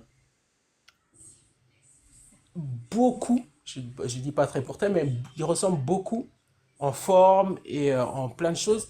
Il ressemble beaucoup au sanctuaire d'Anubis, puisque comment dire, il y a sur l'arche de l'alliance des Juifs, il y a quoi? Il y a des anges. L'arche de l'alliance comment dire, il doit avoir des anges qui portent, entre parenthèses, qui porteraient, qui seraient représentés et qui porteraient comment dire, cette arche de l'alliance-là, qui entourerait, quoi. Et le sanctuaire d'Anubis, pareil. Il y a comment dire, il est représenté avec des anges qui sont autour de cette arche de l'alliance-là. Ouais, sur le Il est en or, l'autre, voilà. Donc, quand tu regardes le sanctuaire d'Anubis et l'arche de l'alliance des Juifs, trait pour trait, ils se ressemblent. Et c'est, comment dire, c'est un héritage où, comment dire, le bâton de Moussa a été mis dedans, la Torah initiale a été mise dedans, et donc toutes ces choses-là font partie de l'héritage qui date, comment dire, et plusieurs livres saints et religieux ont été mis dedans, qui font partie comment dire, de, de l'héritage depuis qui? Depuis Al Yaqub. Et comme je dis, Yerisuni, que Zacharia, il a dit Yerisuni, il va hériter de moi, il va hériter de la famille de Yaqub. C'est-à-dire que donne-moi, Zacharia, il a demandé, donne-moi un fils qui va hériter de moi et il va hériter de la famille de Yaqub. Et de cet héritage-là, il est à quoi? Les livres, comment dire, les livres saints, les Suhufu Ibrahim wa Moussa. Tous ces livres saints-là, ils ont été placés dans l'arche, comment dire, dans ce sanctuaire-là d'Anubis, et que ils ont été découverts au temps de qui? De Yahya, qui a hérité de Ali Yaqub. Ils ont été, comment dire, tout cela a été mis dedans. Et quand ils ont, comment dire, quand le tombeau de Toutankhamon a été trouvé, les Juifs ont été les premiers à mettre la main dessus et ils se sont accaparés de tout ce qu'il y avait dedans. Et comment dire, ces recherches-là, à savoir que ces recherches-là ont été financées par des Juifs très haut placés. C'est-à-dire que ces Juifs très haut placés-là, entre parenthèses, qui sont la famille Rothschild, etc., ils vont pas financer, comment dire, un match de football. Ces gens-là, ils ne financent pas un match de football. Ils ne vont pas financer des recherches vaines. Ils savent très bien ce qu'ils recherchent, très bien ce qu'ils recherchent, et ils vont y aller et ils vont tout mettre comme argent pour aller le chercher. Et c'est pas pour rien qu'ils sont allés fouiller dans le tombeau de Toutankhamon. Donc, j'ai mis cela en relation pour dire que, au fait, cette arche de l'alliance-là n'est que ce sanctuaire-là et ne fait que confirmer. Ce ne sont que des preuves qui se rajoutent et qui font que appuyer mon interprétation. Et puis vous finissez en disant que le chercheur Howard Carter disait que si ce qui était dans ce sanctuaire était révélé, cela changerait complètement l'histoire du monde religieux. Voilà, donc ceux qu'ils ont trouvé, comment dire, ceux qu'ils ont trouvé Howard Carter, ceux qu'ils ont trouvé cette arche de l'alliance là, qui se sont accaparés parce que là actuellement, tous les biens qu'il y avait dedans, ils sont chez eux. Et ils avaient également trouvé plein de choses, traces historiques. Euh, on ne sait pas. On ne sait pas ce qu'ils ont trouvé. Mais ces chercheurs-là, ils ont dit eux-mêmes, si ce qui était révélé, si ce qui était trouvé dans l'Arche de l'Alliance était révélé, il bouleverserait le monde religieux et historique. Donc, quoi qu'il en soit, le monde historique et le monde religieux a besoin, je dis bien, il a besoin d'être bouleversé. Parce que quand on est comment dire, des croyants et que on se dit que non, on n'a aucune trace historique de la véracité du Coran et qu'on laisse nos histoires dans les légendes et mythologies, comment dire, ça n'est que contre nous. Puisque Si on apporte, parce que certaines personnes qui sont mécréantes dans notre darwa, même dans notre darwa, si on leur dit que, écoute, le Coran a dit ça, et que effectivement, cela a été retrouvé. Cela est une preuve historique. Mm, Donc les gens, ça amènerait ceux qui ne croient pas, les gens athées, à croire. Mais effectivement. on leur dit seulement, écoute, on n'a pas de preuves, mais crois, c'est bien de croire. Non. Donc on amène des preuves historiques à l'appui. Allah il nous dit, comme tu as dit tout à l'heure, demandez aux gens qui savent, demandez aux gens du livre, parcourez la terre pour voir ce qu'il est advenu de ces gens-là. Parcourez la terre, demandez à Allah, il nous pousse à cette recherche-là. Il ne nous pousse pas à lire le Coran et à rester et à puis non, c'est pas ce à quoi il nous pousse seulement. Il nous pousse à parcourir la terre et à rechercher, à voir ce qu'il est advenu des peuples qui sont disparus, de voir ce qu'il est advenu de tout cela. Donc, on doit parcourir pour montrer que, pour voir les signes de Allah. Et comment dire, Allah, il a dit, et comment dire, Allah, il va nous montrer ces signes dans quoi? Dans la création des, comment dire, dans l'alternance de la nuit et du jour, dans la création, dans les horizons, dans votre propre création. Donc, dans tout cela, Allah, il va nous montrer des signes pour qu'on témoigne qu'il est le Dieu unique. Et donc, voilà.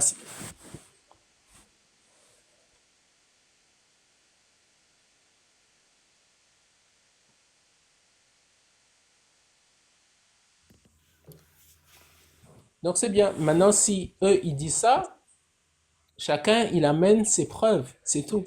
À savoir que les Éthiopiens, est-ce que c'est les Éthiopiens musulmans qui ont dit ça?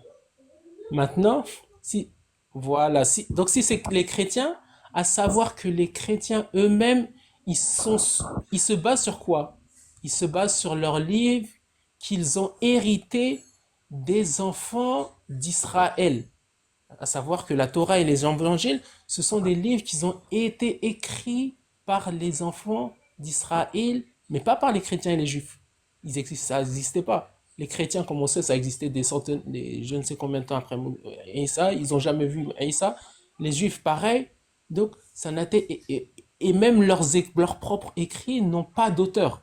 Leurs propres écrits n'ont pas d'auteur. C'est-à-dire qu'ils ne savent même pas qui a écrit leurs écrits. Eux-mêmes, ils ne savent pas qui a écrit leur livre saint. Donc, eux, ils vont se baser sur des conjectures. Oui, ils ont hérité des choses comment dire, des choses qu'ils pensent que c'est ça, mais c'est tout. Maintenant, nous, ce qu'on dit, c'est que nous, on a certaines confirmations de, comment dire, de l'historicité dans le Coran qui viennent, avec lesquelles on vient trancher l'histoire. On vient dire que non, c'était comme ça avec ce que Allah il nous rapporte, avec ce que, comment dire, les récits, comment ils sont rapportés, etc., on vient trancher l'histoire. Dire que toi, tu dis n'importe quoi, toi, tu dis la vérité, on vient mettre, comment dire, mettre le discernement chez les gens. Maintenant, si c'est des gens du livre qui disent ça, c'est bien, ils ont le droit de dire ça. À savoir que je suis sûr que les Éthiopiens ont dit ça, les Européens ont dit ça, les Arméniens ont dit ça, même au Congo, ils ont dû dire ça également. Donc tout le monde, parmi eux, peuvent s'amuser à dire ça. Mais maintenant, nous, on est la communauté du discernement, on est la communauté qui vient trancher entre toutes ces communautés-là. Si ce qu'ils disent confirme notre Coran, c'est vrai. Si ce qu'ils disent est en contradiction avec notre Coran, c'est faux. Donc qu'ils amènent leurs preuves et après on verra. Merci beaucoup, le frère Suleiman, vraiment. C'était un grand plaisir pour nous de vous recevoir sur notre panel. Généralement, notre panel, on le fait en langue soninké, mais aujourd'hui, exceptionnellement, on l'a fait en français. Et vraiment, c'était très, très, très enrichissant. Merci encore une fois de plus d'avoir accepté notre invitation et de vouloir parler avec nous tout ce que vous avez écrit dans vos livres. Et je rappelle aux frères qui sont là, qui nous suivent, d'aller acheter ces livres. C'est très important. Ça permet de se cultiver et de connaître beaucoup et de se poser beaucoup de questions sur son histoire. Il a écrit Les Hawariyun, qui est son dernier livre, et aussi Les Vallées Sacrées de Toa, que j'ai pas encore fini. Hein? Inch'Allah, que je vais finir bientôt. Voilà. Donc, il a d'autres livres, à savoir 1505, Les ennemis de l'histoire. Voilà, donc essayez, achetez ces livres. Il fait un travail énorme sur l'historicité de nos terroirs, de l'Afrique de manière générale, ou des Noirs, et de l'islam en particulier. Vraiment, merci le frère Suleiman. J'aimerais que vous dites votre dernier mot et puis voilà, on vous libère.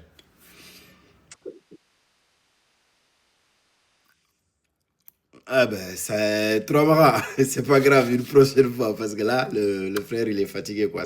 Depuis 15 heures, il est là. 15 heures jusqu'à 19 heures, c'est trop. Alhamdulillah, Rabbil Alamin, merci beaucoup, la communauté soninké, merci Ah non, beaucoup. Nous machallah, avons. nous juste pour le saluer, Oui, machallah, par rapport à Ouais. il a fait, les travaux qu'il a réalisés. En fait, je peux que le remercier du courage. Franchement, c'est quelque chose d'énorme.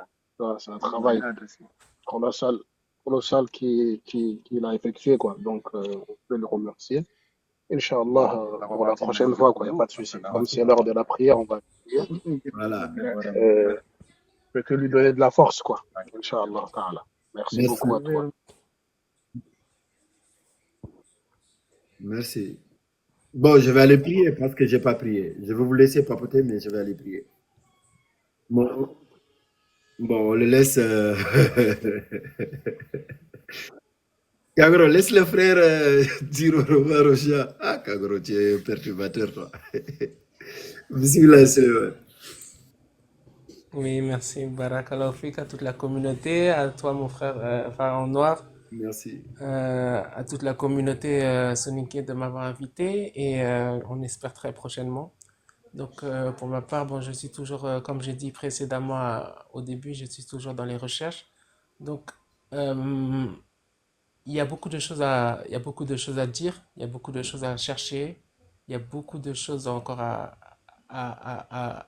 trouver, puisqu'il ne faut pas se contenter que comment dire, de ce que les gens ils nous disent et ils font eux-mêmes notre histoire. Non, il faut être acteur de notre propre histoire, il faut aller à la recherche, il faut comprendre, puisque ils n'ont pas le droit de parler à notre place, donc c'est à nous de parler pour nous-mêmes, puisqu'on sait mieux ce qui nous concerne que eux, on connaît mieux ce qui nous concerne et nos pays, nos cultures, on connaît tout cela mieux que eux. Donc, alhamdulillah, il y a énormément de choses puisque comment dire, comme ils disent, l'Afrique n'a pas d'histoire. Donc, c'est à nous d'apporter notre histoire, notre contribution. يا أيها الناس إنا خلقناكم من ذكر وأنثى وجعلناكم شعوبا وقبائل لتعارفوا. Donc, pour Ta'aruf, il nous appartient de connaître notre propre histoire pour pouvoir la partager aux autres. Barakallahu fik, merci beaucoup à tout le monde. Merci. Et à une prochaine fois, Inch'Allah. À Salam très vite, alaikum. Inch'Allah. Merci beaucoup, le frère. Vraiment, c'était super. On a passé un très bon moment, un moment d'échange de connaissances. Vraiment, mashallah. Bon, Kagoro, toi et ta famille, je vous laisse papoter. Je vais aller prier. J'arrive. Comme les Kagoro, vous ne priez pas.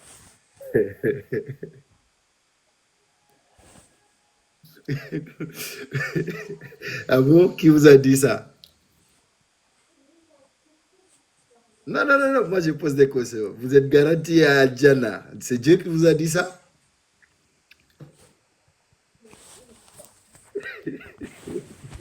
Déconne.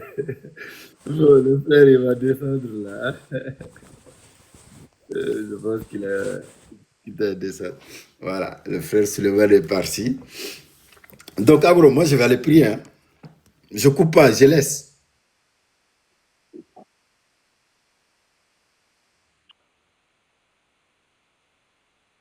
J'ai pas prié, j'ai pas mangé. Allez.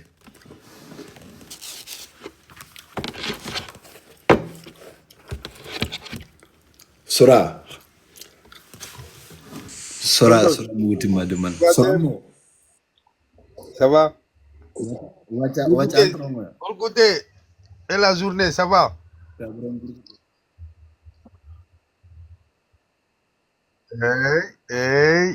Ani ki amur nu kagoro. Anu ori tinda makarega. Wakiani. Hmm.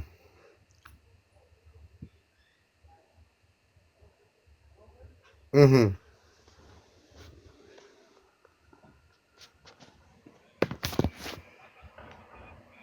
Akenda ga yo ando kanemu. Kene makan cefenenya, kene makan cefenenya. Mungkin lazim couper na sasa.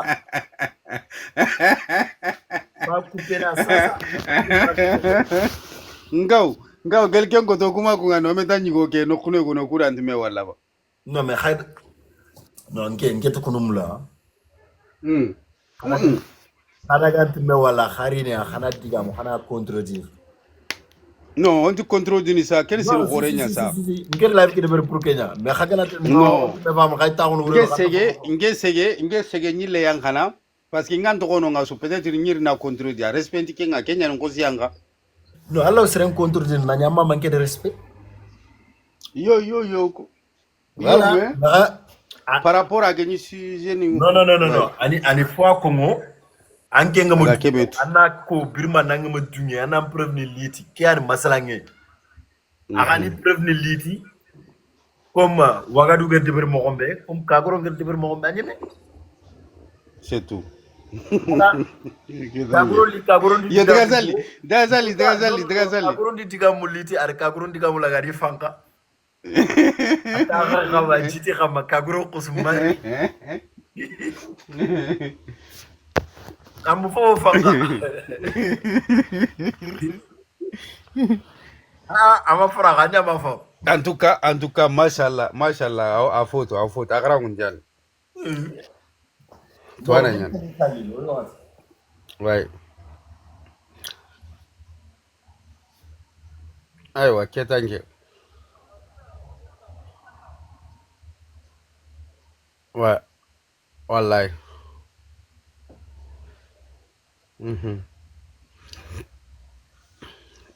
Yo, ari fana jare gawo. Ah ouais, lengi ge. A partage katia.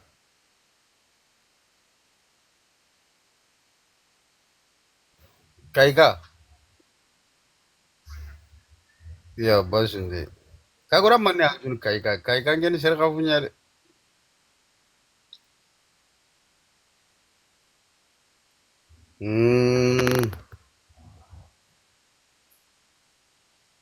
Aywa. Kaiga ngene diga munata.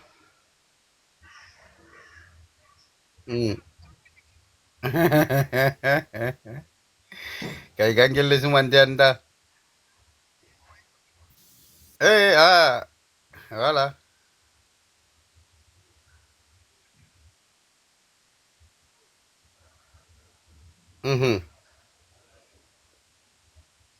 Yo. Buscape ba. Yo, handicapé wallahi nyigo.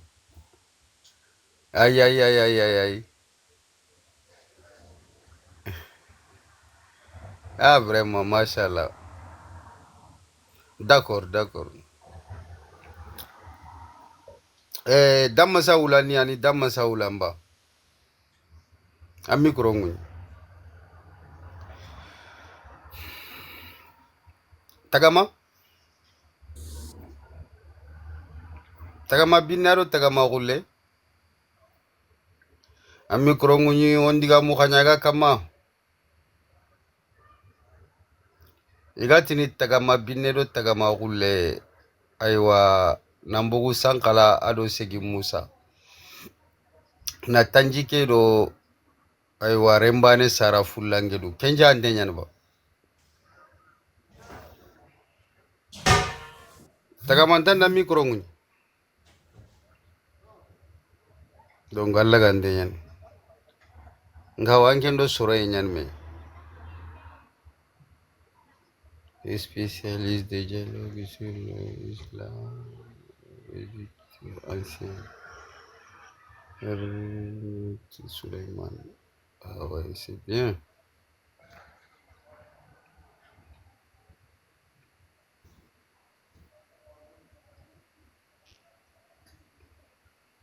Tagama.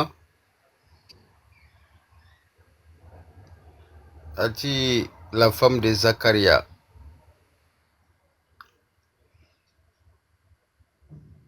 Imran.